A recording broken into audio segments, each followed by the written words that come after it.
Hey friends, I'm Emma. Welcome back to the show here on TLC's Next Chapter. Make sure to hit that subscribe button and give this episode a big thumbs up. Sister Wives, Season 19. Tell All Part 1. Mary and Janelle speak out, Kody defends Robyn, and Christine shares her regrets. In the first part of the Sister Wives season, 19 Tell All, we saw raw honesty and bold revelations from the cast as the Brown family keeps on moving through life following several breakups. Christine Brown, Kody Brown, Mary Brown, and Janelle Brown spoke out about the dissolution of their plural family and where things are at present in the special that aired on May 25th, 2025, and was hosted by Sukanya Krishnan. Christine Brown described it as embarrassing, as she looked back on the extent of devotion she had previously felt for Kody. In an open conversation with Suki, Christine detailed how much she used to put Kody first during her marriage. Speaking in a clip posted on TLC's Instagram, Christine said, "It's such an odd and humiliating thing to say, but Kody's needs, wants, and the desires of our family completely took over me. Honestly, I think I was obsessively watching that man," she confessed. Christine continued to clarify that she would spend whole days preparing just for Kody to arrive. Even if he didn't show up, I'd find myself thinking, okay, when he arrives, we're going to do this, that, and this. He didn't just show up in our lives and fit. We had to alter our course to make room for him. That's not okay. That's not right. Because of it, everything was about him. It infuriated me. And it humiliated me that I actually lived that way, she concluded. Meanwhile, Kody Brown reacted vehemently to longtime allegations of favoritism towards his fourth wife, Robyn. In his own sit-down, when Suki mentioned that he was supposed to love all wives the same way, Kody retorted, "Try that." He clarified, "Each child of yours has a different connection with you. Each friend in your life does something unique. People have different hobbies, different ways they relate, different levels of fulfillment. And then everyone just rips you apart for finding something greater. My relationship with Robyn," he continued, "has a spiritual, even divine quality. And for that, we've been slapped. For me, I want peace in this relationship. I love this woman, but I'm so sick of being blamed for loving Robyn that it feels like I'm running around stealing things." Mary and Janelle respond to Kody's declaration of divine love. Kody's declaration that he was trying to sanctify each wife to the same degree of love he has for Robyn was responded to with skepticism immediately by Janelle Brown. Speaking in a video posted by TLC on Instagram, Janelle said it would have been beneficial had Kody actually spoken that into existence previously. "Perhaps that's just revisionist history," she added.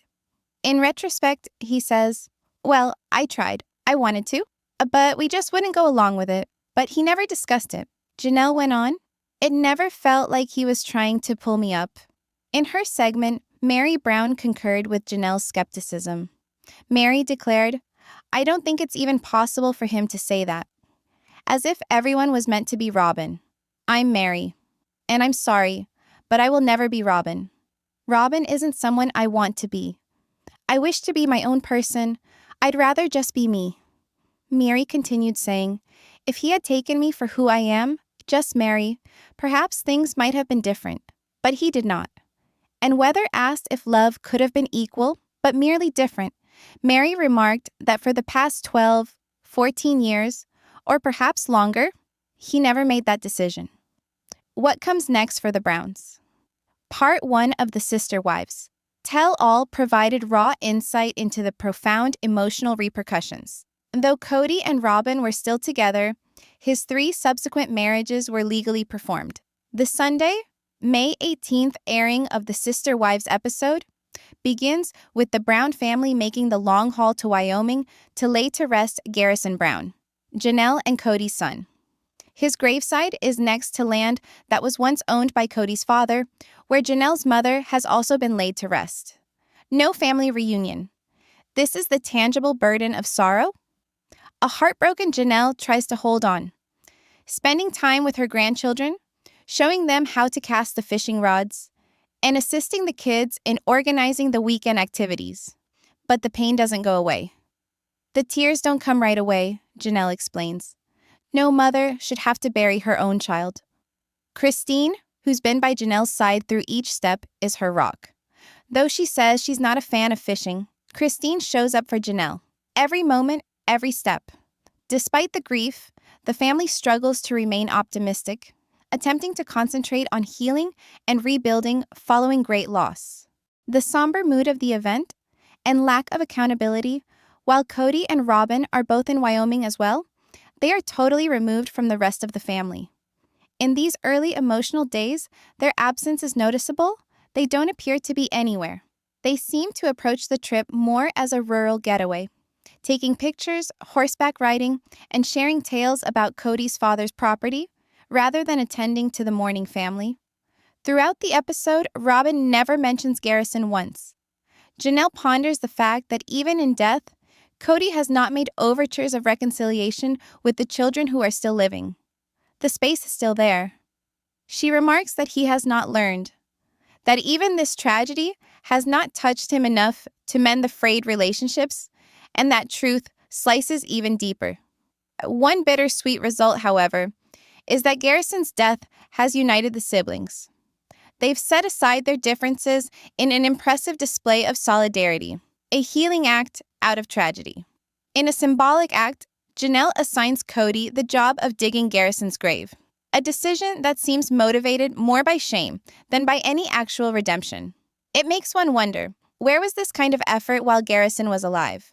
Although Kody refers to it as a pilgrimage, it's apparent that this hard work is a silent form of atonement. Kody admits the hard work is bringing him some relief from his anguish. Perhaps without fully realizing it, he acknowledges that he owed his son love he never truly gave. I want to feel like I'm doing something real here, he says. Garrison is laid to rest beside Cheryl, his grandmother. Janelle quietly shares that she hopes one day to be buried next to both of them. A funeral filled with sorrow and symbolism. Before the service begins, a title card reminds us that cameras remained a respectful distance. Janelle seems numb, emptied of feeling. How did we even get here? She asks. The grief is unmistakable. The service is officiated by Tim, Kody's brother-in-law, who arrives wearing a Hawaiian shirt, a nod to Garrison's fantasy of starting a business called Bob's Floral, which would have retailed fun, tropical shirts. Tim gives a eulogy that strikes a balance between lightness and seriousness, sprinkling in both pride and sorrow. In subtle ways, he calls out Kody, suggesting that grief, when real, is rooted in understanding, and that only a parent truly knows that pain. In one especially haunting moment, it leaves viewers questioning, is this truly closure, or just another attempt to reshape the past? Kody shares a dream he had. Garrison appeared, sitting on the edge of his bed, saying, "I'm not gone. Just stop playing the sad music." In a profoundly symbolic gesture, Janelle hands Kody Garrison's urn to be placed in the grave. She subsequently describes the act as symbolic, a show of respect for Garrison's affection for Norse mythology. Christine's son-in-law, Mitch Thompson, had carved the urn by hand into the form of a Viking ship. Peyton Brown carefully inserted Garrison's military service tags into the grave, and the family members one by one added special items. "You have mine, I have yours," he said with soft conviction. Hunter Brown set down the helmet he had worn the day Garrison had saluted him for the first time in uniform. Others left small tokens and a fistful of dirt, respecting Garrison's request in a private, intimate manner. To end the service, Tim invited everyone to take off their shoes and stand barefoot in the ground, earth grounding themselves for farewell. For a moment of uncommon clarity, Kody confessed, "Today's funeral is not cookie-cutter." Following the interment, Leon shows up, and the Brown family attempts to reunite around Janelle again at their common rental home. Madison admits she's still wounded by her dad, though she can't quite figure out how to communicate it constructively. In a cameo appearance, Leon, once Mariah Brown, appears among the family, barely recognizable in his new persona, but nevertheless deciding to appear in the midst of grief. One of the former wives ponders candidly the decade-plus long period of deluding oneself that her marriage was. She speaks matter-of-factly, but there is tension below the surface, sadness lingering. Her tone is sincere, her language raw and unvarnished. She discusses how deeply involved she was in tying her self-worth to making the man she had given her life to happy. "It's weird to say," she whispers, "but in retrospect now, I see he was at the center of everything that I did. My plans, my priorities, all centered on him." She was always thinking about what she could do to make him feel special, included, and loved. And to her, that was love. Even when he wasn't there, she was living for his arrival. Her whole life had become a string of attempts to make a man who wasn't always around. She shook her head, as if a part of her still wondered how she ever let it happen. Still in shock, she went on. "I would alter my schedule, reschedule plans, even adjust our kids' routines, all just to get ready for the potentiality of his return. We had to shrink ourselves in order to not disturb him. We couldn't live our lives on our own. We had to make time for him all the time." What hit her hardest was that, then, she didn't even think about it. "I didn't give it a thought until much later," she admitted. Her words were heartbreaking and freeing, a raw acknowledgement of what she now recognizes as a prolonged period of self-devotional neglect. "It's infuriating," she continued. "But more than that, it's embarrassing to see how long I pushed off my own requirements." A man's defense, when love becomes a lightning rod. From his position on the couch, the family's former matriarch responded to the charges that have haunted him for years, primarily the suspicion that he played favorites among the wives. Evidently upset, he debunked the idea of equal love as a fantasy. "People talk about equality as if it's actually something you can do," he mocked. "You don't love all your kids the same. You don't treat every friend the same way. Different relationships have different significance. But when you discover genuine connection, people make it sound like a betrayal. You're punished for finding something deeper." He described the connection he has with the one wife who remained, calling it rare, even sacred. But rather than being cherished, he asserts that connection turned into a wedge, a source of tension and resentment.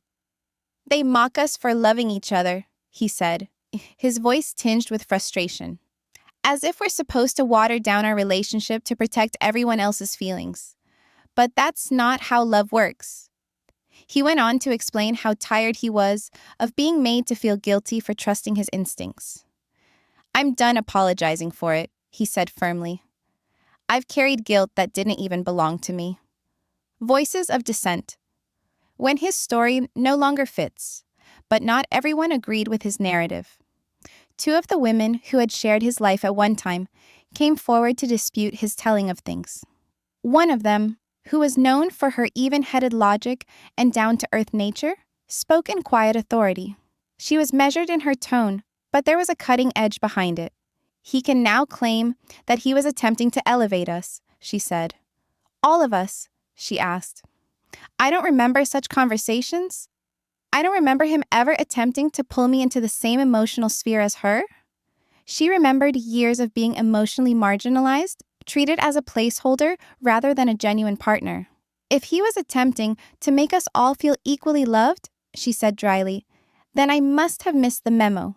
To her, his assertions sounded more like a doctored version of the past, altered to fit a contemporary moral position. The last woman to talk, the first to walk beside him on his spiritual path, gave her critique with bold strength, where others had spoken in hurt. "I'd rather not be her," she asserted. "I did not wish to be her. And I resent that we were asked to be her in order to be worthy of his affection." She paused, took a breath, and went on. "Love can't be equal unless it truly beholds you, unless it accepts you as you are. And me? I don't think I was ever fully invited in." Her words fell like thunder, a blunt attack on the unwritten emotional hierarchy that had silently governed their lives for years. Whispers of the past and the highway ahead. As the conversation came to a close, one truth hung in the air. The family that once was may never have existed. Now, all of them take different paths, not led by common ideals, but by the certainty of their own hard-won truths. The ex-wives had found strength in separation. built new selves no longer reliant on approval from the man who had dominated so much space in their lives, while his tie with the one wife who had never left him remained intact, still unbroken. But there was no venom in their words, only a silent awareness of what was lost. Not rage, but a weighty acknowledgement that the beliefs they had once constructed their lives on were no longer suited to the people they had become. This reunion hadn't just dragged up old scars. It had shed light on the strength of those opting for authenticity, even if truth brought heartache. The landscape itself was holy, a tranquil piece of land passed down through generations, sitting between the graves of the ancestors woven into the roots of family history. There, where Janelle's mother had found her final rest, another chapter had silently closed. And now, her grandson would lie next to her, follow the course she used to. The air vibrated with an ache too profound for words, a silence that no words could ease. Always calm, always radiantly resilient, Janelle came to find solace in movement. Though grief shook through her fingers, she kept active, leading her grandkids gently as they tossed their lines into a nearby stream. Her voice, firm but gentle, provided guidance and reassurance. A means to ground herself in the moment and protect the children, if only briefly, from the whirlwind of sorrow. But sorrow, harsh and unyielding, can't be kept at bay forever. Each spontaneous tear was evidence of an anguish no mother should ever know. "There's no sorrow like a mother's," she murmured, her voice shattering beneath the reality she could no longer deny. At her elbow was Christine, not merely a past-sister wife now, but her steadfast bulwark of strength. Though she had always been candid about not liking outdoor activities such as fishing, Christine participated in full. She brought her children along as well, providing her presence as a quiet show of solidarity. In the context of shared bereavement, and glaring contrast became impossible to ignore. Though physically close by, two key figures had distanced themselves, both emotionally and geographically. Instead of joining the circle of grief, they remained separate, appearing later in smiling photographs mounted on horseback and amidst open fields, sharing stories of family history on the land. No tears dropped from their eyes, no breaks in their voices, no hint of mutual pain. It was as though they'd left themselves entirely behind, and that lack hurt most. The fact that the name of the dead son never came up left people stunned. In a moment of naked truthfulness, rare for her, Janelle spoke up about her internal destruction. Even after all of this, there's still been no attempt to contact the kids who are still alive. Not even now. Her words carried the weight of quiet destruction, a truth that proved heavier than silence. And yet, in that debris, something unforeseen had grown. Through pain, distance, and divided allegiance, the siblings had grown closer. They forgave old grievances, opting for unity to commemorate their dead brother. From sorrow, a rare form of healing had started to flower. Out of a quiet kind of grace, or perhaps exhaustion, Janelle permitted her former lover to bury their son. It wasn't forgiveness. It was permission. Permission to act on his need to do something, anything, that could possibly look like penance. He referred to it as a spiritual task, a means of doing his son justice through sweat and dirt. But for those observing, the act raised more questions than it provided answers. Where was this resolve when Garrison was alive? As the father's breathing came jagged and his eyes brimmed, he growled, "I just want to do something that matters." It seemed less like mourning and more like guilt congealing, more like trying to reduce the burden of blame than a straightforward act of mourning. In a symbolic move of never-ending closeness, Garrison was buried beside his grandmother. Janelle, her eyes puffy from crying for days, admitted quietly, "I hope to sleep beside them both someday." The funeral itself defied every mold. An opening title card promised that camera crews would respectfully maintain their distance, a polite recognition of the sanctity of the moment. But even without close-ups, the solemnity of the event was inescapable. Janelle stood, clearly weakened, her spirit broken, but still intact. To no one in particular, she whispered, "How did this become our life?" No reply came, only silence. The man selected to preside over the ceremony stood out in a shirt splashed with tropical flowers, a vibrant contrast to all-around sorrow. But it was not an accident. That shirt was a dream Garrison had once. A fanciful clothing company called Bob's Floral, selling vibrant, happy shirts like this one. And Garrison would have grinned at that. The officiant spoke well, delicately walking the line between gentleness and honesty. He spoke of sorrow, of pride, of the quit. It was her way of inviting him to participate in the goodbye, without allowing him to rewrite what preceded. As a reaction, he offered a dream.